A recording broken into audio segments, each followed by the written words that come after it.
Well, good afternoon, ladies and gentlemen. I know I am the only barrier now between you and that cup of tea or coffee that's waiting there. So I'll try to be quick. It's a pleasure to be here today to share some of the lessons and some of the findings from the assessments that we did in 5 districts of Uttar Pradesh. And this was done primarily to assess the ASHA performance and also to suggest ways of strengthening support for ASHAs.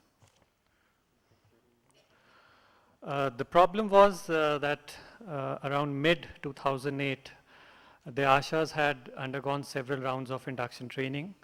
And in Uttar Pradesh, they had also received the comprehensive child survival training, which is a 10-day package, which we called an IMNCI Plus package, which also includes home-based newborn care. Yet, through visits in the field, it was being noticed that there were gaps in the application of that knowledge that they had gained in these trainings, and ASHAs lacked the ability to translate knowledge into practice.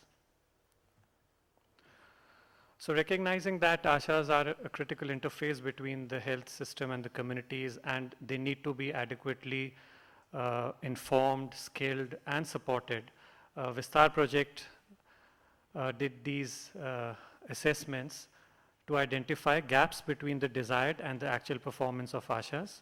And this was more or less restricted to the maternal and newborn health area because that was the mandate of the project. We tried to identify key factors which were affecting her performance and also identify on-the-job support and capacity building needs that were required to strengthen the ASHA mentoring.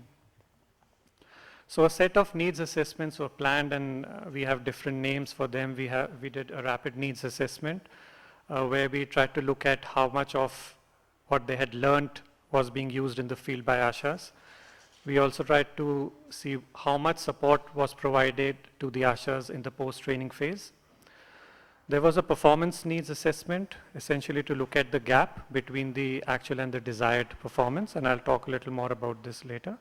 And there were a lot of interviews done with the supervisory cadre to find out, the existing supervisory practices and what forums were available to support ASHAs in supervision.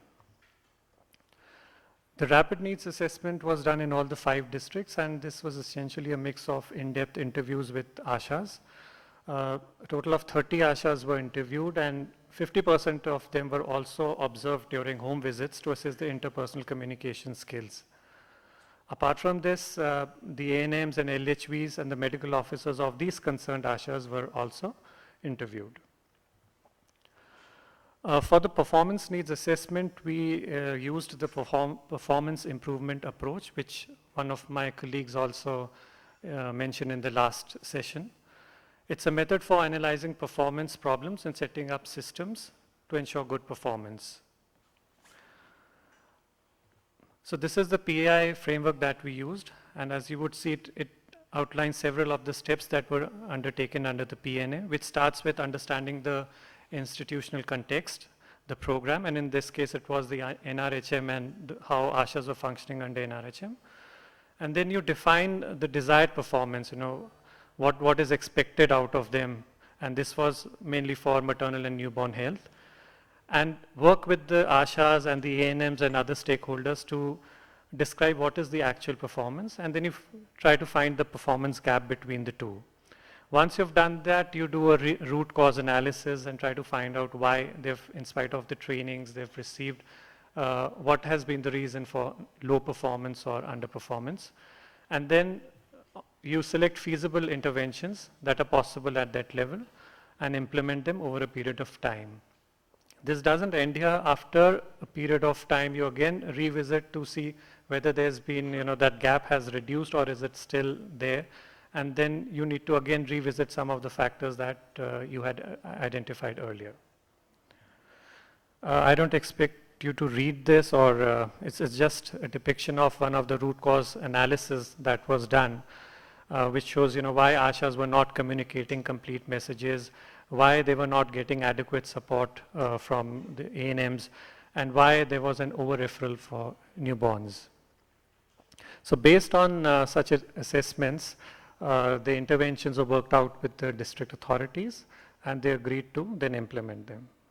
And these were like very specific to the specific gaps that were identified. So what did these assessments reveal? As I mentioned earlier, we found the ASHAs possessed a reasonably fair level of basic theoretical knowledge on maternal and newborn health. However, they were not able to translate that in the field. And one of the prime reasons we found was that they lacked interpersonal communication skills to effectively communicate messages and negotiate behavior change. The post-training support that was supposed to be there after the training was also missing, and which also led over a period of time for ASHAs to not using the skills that they had learned, and which also, and the confidence levels also dropped. ASHA monthly meetings are an existing platform in the NRHM, and we found that though ASHA monthly meetings were happening, but they were like big, large melas happening with 80, 90 ASHAs, and there was very limited scope for meaningful exchange of information or problem solving at these meetings. The LHVs and the ANMs also required greater clarity in how could they support ASHAs, and especially ANMs, because they have always been the frontline workers, and now there was expectation from them also to support ASHAs.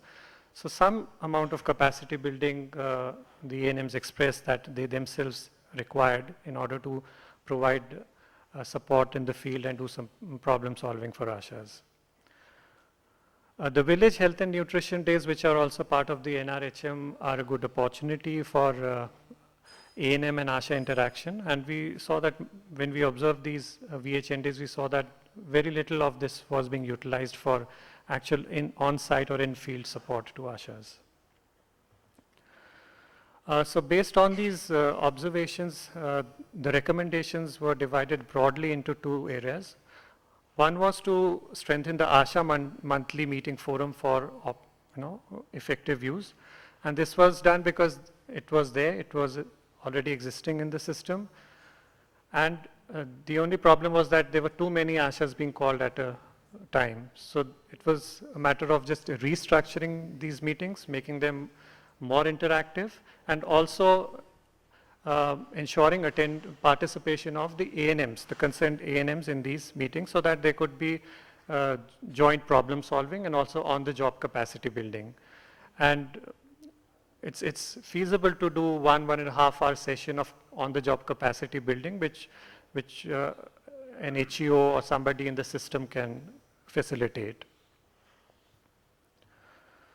The second one was related to strengthening the support mechanisms. And as I mentioned earlier, ANMs and LHVs also require some amount of capacity building to be able to support ASHAs.